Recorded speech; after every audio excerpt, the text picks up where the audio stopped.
souhaites adopter ton premier oiseau. Et en regardant les annonces, tu tombes sur des acronymes comme EPP, MAN et EAM. Qu'est-ce que ça veut vraiment dire?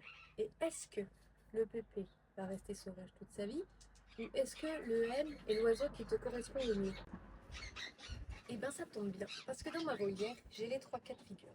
Et avec mon expérience, je pense pouvoir t'aider à choisir au mieux l'oiseau qui te correspond. Et du reste, petite parenthèse, si tu souhaites t'abonner, sache que dans ma prochaine vidéo, je te parlerai de ma volière que j'ai fabriquée pour moins de 300 €. Alors n'hésite pas à t'abonner. Bref, revenons à nos plumeaux. C'est parti, je te montre. Les EPP. Les EPP, c'est des oiseaux élevés par les parents. Donc c'est des oiseaux qui sont relativement bien dans leur plume parce que ils ont été élevés donc par les parents, ils ont appris tous les codes sociaux, communiquer, interagir avec leurs copains, ce qui fait que ce sont des oiseaux psychologiquement très très stables. Il y a très peu de risques de piquage par ennui ou frustration, comme pour les EAM par exemple. Peut-on bien apprivoiser un oiseau élevé EPP? Bien sûr que oui. Sachez que moi, mes calopsites sont toutes des EPP que j'ai récupérées dans des élevages ou chez des particuliers où elles n'étaient pas très bien traitées. Et maintenant, elles viennent toutes manger dans ma main. Alors oui, c'est long. Je vous cache pas, c'est long. Il faut avoir beaucoup de patience, beaucoup d'amour, mais c'est pas infaisable. Et je trouve que c'est encore plus gratifiant d'apprivoiser un EPP parce qu'en fait, l'oiseau va vous donner toute sa confiance.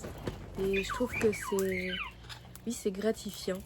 C'est pas comme un EAM où finalement ils ont l'habitude de l'être humain et donc voilà, c'est acquis, on va dire, entre guillemets. Là, c'est vraiment de les voir manger dans ma main comme ça. On part de très loin et pourtant, c'est magnifique. Non, aussi, c'est un EPP. Donc vraiment, rien n'est impossible. Hein? Fais le bisou, maman?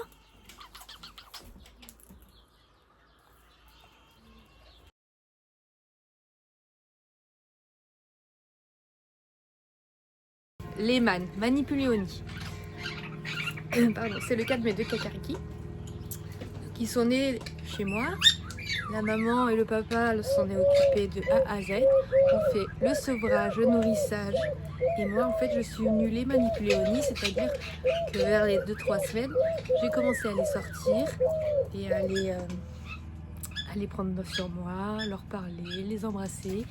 Et ça m'a fait des petits oiseaux extraordinaires. Ils sont super gentils. Et ils sont très bien dans leur plume parce qu'ils ont tous les codes sociaux. Moi, j'ai juste fait de la sociabilisation en fait. Et pour moi, c'est honnêtement, sur tous mes oiseaux, c'est la meilleure alternative si vous voulez un oiseau très proche de l'humain, que vous n'avez pas le temps d'apprendre ou de les apprivoiser correctement. Vous avez des enfants, vous voulez qu'ils soient tout de suite très proches de vous. Alors, je vous conseille franchement, par mon expérience, de partir sur un Manipulioni parce que vraiment, c'est exactement la même chose qu'un EAM, mais c'est beaucoup mieux pour leur bien-être et surtout ils sont vraiment très mieux dans leur ils sont vraiment très bien dans leur tête. Hein? Oui, bah tiens. Et les fleurs, ils adorent ça. Ouh là là.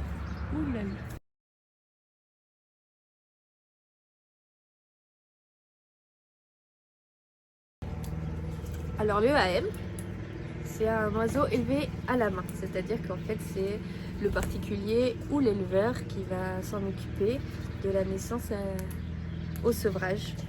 Alors c'est des oiseaux particulièrement proches de l'homme, il n'y a pas photo. Là c'est le cas de mon baraban, c'est un EAM que j'ai élevé moi-même. Le souci des EAM, le souci des élevés à la main, c'est à l'adolescence. En fait, ils n'ont pas les codes sociaux d'un oiseau, donc ça veut dire qu'il va leur manquer plein de choses dans leur éducation, plein de choses à savoir. Et ce sont des oiseaux qui oublient même qu'ils sont oiseaux. En fait, ils s'identifient à vous.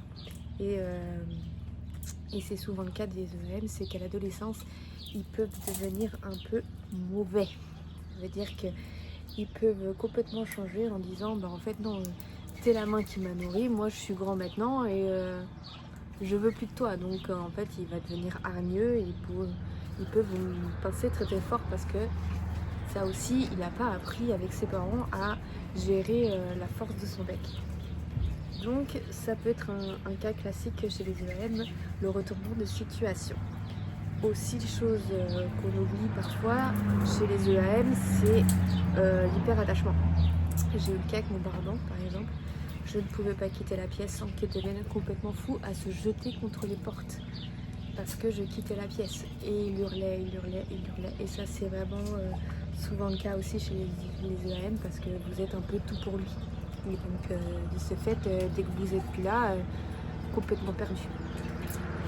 Bon, on a réussi à travailler là-dessus, maintenant c'est plus le cas, il vit sa vie de jeune oiseau en volière avec des copains, très très bien, mais par contre dès que je rentre dans la volière, oui c'est vrai, première chose qu'il fait c'est monter sur moi, bien sûr. Et donc pour revenir à l'hyperattachement, l'hyperattachement c'est aussi beaucoup de piquage, c'est-à-dire qu'en fait il va être malheureux, il va faire une dépression, il va se piquer parce que vous n'êtes pas là. Donc c'est aussi un élément à prendre en compte. Est-ce que vous êtes suffisamment à la maison pour avoir un EAM ou pas? Et bien sûr, souvent les EAM qui ont été élevés seuls, ils n'ont pas trop le truc avec les autres oiseaux. C'est-à-dire qu'en fait, ils oublient complètement qu'ils sont un oiseau, donc ils ne savent pas comment faire avec leurs congénères. Donc c'est souvent compliqué à mettre un EAM avec d'autres oiseaux. Après, rien n'est impossible, bien sûr. Mais il y a eu souvent des cas où l'EAM n'acceptait pas du tout ou ne savait pas comment faire avec son copain.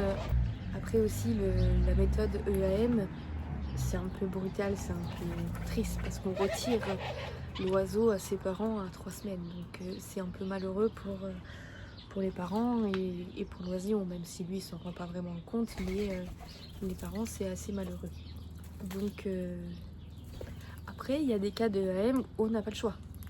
Moi j'ai des cas de EAM calopsite où les parents s'en occupaient pas, j'ai dû prendre le relais. Et là c'est complètement différent, c'est parce que il faut sauver l'oisillon, donc bien sûr on fait de l'EAM.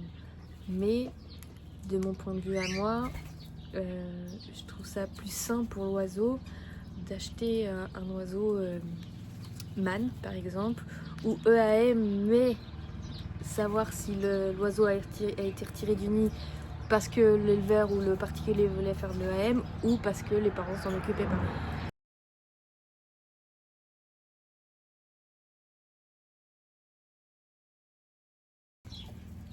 Pour conclure, moi personnellement avec mon expérience, je conseillerais grandement les mânes. Les Manipuléonies parce que c'est des oiseaux très très bien dans leur tête qui sont extrêmement proches de vous, vraiment. Ensuite, si vous avez la patience et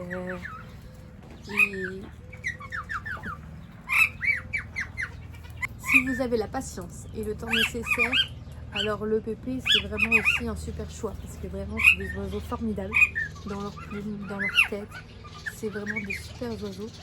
En plus, la gratification de les voir, vous faire confiance et de venir manger dans votre main alors que c'était impossible au début, c'est vraiment super. Après, les EAM, c'est très bien aussi parce que c'est des oiseaux très proches de l'humain. Mais comme je vous ai dit, les EAM, il y a un peu ce côté triste d'enlever les oisillons à leurs parents, à moins que ce soit bien sûr par nécessité et que c'est ça où l'oisillon perd la vie. Donc plusieurs choses à prendre en compte, mais j'espère que cette vidéo... Je peux parler? Ouais. C'est le mot de la fin, mon bébé. J'espère que cette vidéo vous aura un peu aidé. Et n'hésite pas à t'abonner. Ça c'était ma tourterelle, désolée. N'hésite pas à t'abonner pour voir d'autres vidéos, notamment la prochaine sur la construction de ma volière pour moins de 300 €. Ouais. Alors on vous fait à tous des gros bisous et surtout on se dit à bientôt. Hein